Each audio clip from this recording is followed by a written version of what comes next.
There is a valley in central Mexico where beneath layers of volcanic ash and ancient sediment, the bones of creatures most people have never heard of lie preserved in the dark.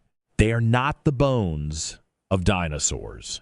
These bones belong to something far closer in time, something that shared this landscape with the first human beings to arrive here, and something that vanished so completely and so recently that the question of why still does not have a fully settled answer. The land that is now Mexico was once home to a world that bears almost no resemblance to what exists there today.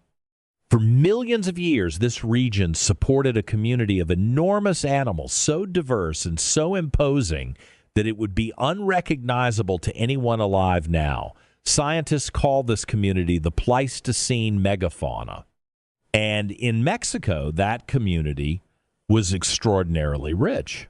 The Pleistocene epoch began approximately 2.5 million years ago and ended around 11,700 years ago. During that span, the Earth cycled repeatedly between cold glacial periods and warmer intervals. Ecosystems expanded and contracted, and life, as it always does, adapted. Mexico's position on the planet made it uniquely complex. The country sits at the junction of two major biological realms. To the north, the ecological world of North America. To the south, the entirely different evolutionary history of Central and South America. For millions of years, these two worlds had been separated by ocean. Then, approximately 3 million years ago, the Isthmus of Panama rose from the sea, connecting the continents for the first time and triggering one of the most dramatic biological exchanges in the history of life on Earth. Animals from the north moved south. Animals from the south moved north. Mexico sat directly in the middle, serving as both corridor and meeting ground. The result was an ecosystem of staggering complexity. Among the most impressive inhabitants of this world were the ancient relatives of the modern elephant. Mexico was home to multiple proboscidean species simultaneously. The most familiar is the woolly mammoth, whose remains have been found across the Central Highlands. But the woolly mammoth was not even the most dominant. Long before it arrived, Mexico was already home to the Columbian mammoth, a larger and less heavily furred relative adapted to warmer grasslands. Adult males likely stood between 4 and 4.5 meters at the shoulder. Their curved tusks could reach 4 meters in length, sweeping outward in great arcs used for digging, stripping bark, and competing with rivals. The fossil record for Columbian mammoths in Mexico is remarkable. Excavations at sites across the Valley of Mexico have produced bones in extraordinary quantities. The site discovered during airport construction north of Mexico City in 2019 yielded the remains of over 200 individual mammoths, along with horses, camels, and other megafauna, making it one of the most significant paleontological finds in Mexican history. The density of remains suggests a natural trap, a boggy lakeshore where animals became mired over thousands of years, their bones accumulating in sediment that preserved them until now. But even the mammoths were not the strangest of Mexico's ancient large animals. That distinction belongs to the Gomphotheres, a family of proboscideans that preceded the true mammoths and persisted in Mexico long after related lineages had disappeared elsewhere. Many Gomphothere species possessed not 2, but 4 tusks, 2 upper and 2 lower. Some had lower jaws extending into a long shovel-like structure, likely used to scoop aquatic vegetation from shallow lakes and riverbanks. Their fossils have been found from the northern deserts of Sonora to the tropical lowlands of the south, suggesting they were highly adaptable animals capable of living in a wide range of environments. Alongside the proboscideans lived the ground sloths, relatives of the modern tree sloths of South America, but bearing almost no physical resemblance to their small descendants. The largest species may have reached lengths of 6 meters and weights of several tons. Mexico hosted several ground sloth species during the Pleistocene, and their remains have been found in caves, lake sediments, and open sites across the country. Their enormous, permanently curved claws would have given them a fearsome appearance that belied their entirely plant-based diet. Those claws were used for digging and manipulating vegetation, and any predator approaching a large ground sloth would have faced a formidable physical challenge. The Glyptodonts were another South American lineage that moved north through Mexico after the continents connected. These animals were unlike anything in the modern world. Their bodies were encased in a rigid dome of fused bony plates that could not flex or bend. Some species had tails armed with bony clubs. The largest reached the size of a small car. They were grazers, feeding on the tough grasses of ancient Mexican plains, and their fossils have been found at numerous sites across the country. And then there were the predators. The Pleistocene megafauna of Mexico was a complete ecosystem, and at its top stood carnivores of extraordinary power. The American lion was larger than any living lion today, with body mass estimates suggesting it was roughly 30% heavier than a large modern African male. It was almost certainly a social hunter capable of taking prey far larger than itself. Alongside it lived Smilodon, the saber-toothed cat, whose long upper canines could reach 28 centimeters. Smilodon was not built for speed. Its heavy muscular body suggests an ambush predator that used those elongated canines to deliver a precise killing bite to the throats of large prey. Its fossils have been found in Mexico, and the animal was a significant presence in the region throughout the Pleistocene.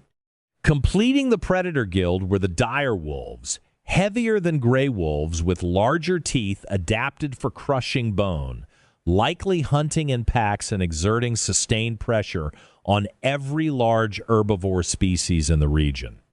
The horses of ancient Mexico deserve particular mention because their story reveals something important that most people do not know. Modern horses trace their entire evolutionary ancestry to North America. The horse family originated on this continent approximately 55 million years ago. When horses went extinct in the Americas at the end of the Pleistocene, they survived only in populations that had crossed into Asia and diversified there. When Spanish colonizers brought horses back to Mexico in the 16th century, they were in a biological sense returning an animal to the continent where its lineage had originated. The grasslands of Mexico had hosted horses for millions of years. The Spanish horse was, in the deepest sense, coming home. The same is true of camels. Another family that originated in North America diversified here and survived only in lineages that had migrated to other continents before the extinction unfolded. The question of what ended this world remains one of the most debated in all of paleontology. The disappearance of the Pleistocene megafauna was concentrated most heavily between roughly 13,000 and 10,000 years ago. Within that window, the vast majority of large mammal species in the Americas vanished. Two explanations have dominated the debate. The first is climate change. The transition from the last glacial maximum to the warmer Holocene brought shifts in vegetation and precipitation that stressed large animal populations. Grasslands that had supported enormous herds contracted toward woodland and scrub. The second explanation centers on the arrival of humans. The first people to reach the Americas encountered a megafauna that had evolved with no experience of human hunters. In Africa and Eurasia, large animals had adapted to human presence over millions of years. The animals of ancient Mexico had not. Researchers who favor the hunting explanation argue that this naivety made them catastrophically vulnerable to even small human populations armed with sophisticated projectile weapons. Most scientists today favor an explanation that integrates both factors. Climate change pushed many species toward the edge of viability. Human hunting pressure removed the margin that would have allowed recovery. The two forces amplified each other in ways that no individual species could survive. The Mexican fossil record offers a remarkable window into the brief moment when humans and megafauna shared this landscape. At the site of Tultepec, a mammoth skeleton was found surrounded by stone tools in a configuration suggesting deliberate butchering. At Santa Lucia, hundreds of mammoth remains and evidence of human presence appear in the same sediment layers. The Valley of Mexico, now one of the largest cities on Earth, was then the shore of a great shallow lake where horses and mammoths grazed, where giant ground sloths browsed the forest edges, and where saber-toothed cats waited in the shadows of ancient trees. The legacy of that lost world has not entirely disappeared. Some plant species in Mexico still produce fruits that appear to be adaptations for dispersal by large animals that no longer exist. Fruits too large for any surviving native animal to efficiently consume and spread. These plants are sometimes called ecological anachronisms. They are, in a sense, waiting for animals that will never return, continuing to produce seeds in packages calibrated for a world that ended 10,000 years ago. A tree producing fruit for a creature gone for 10 millennia.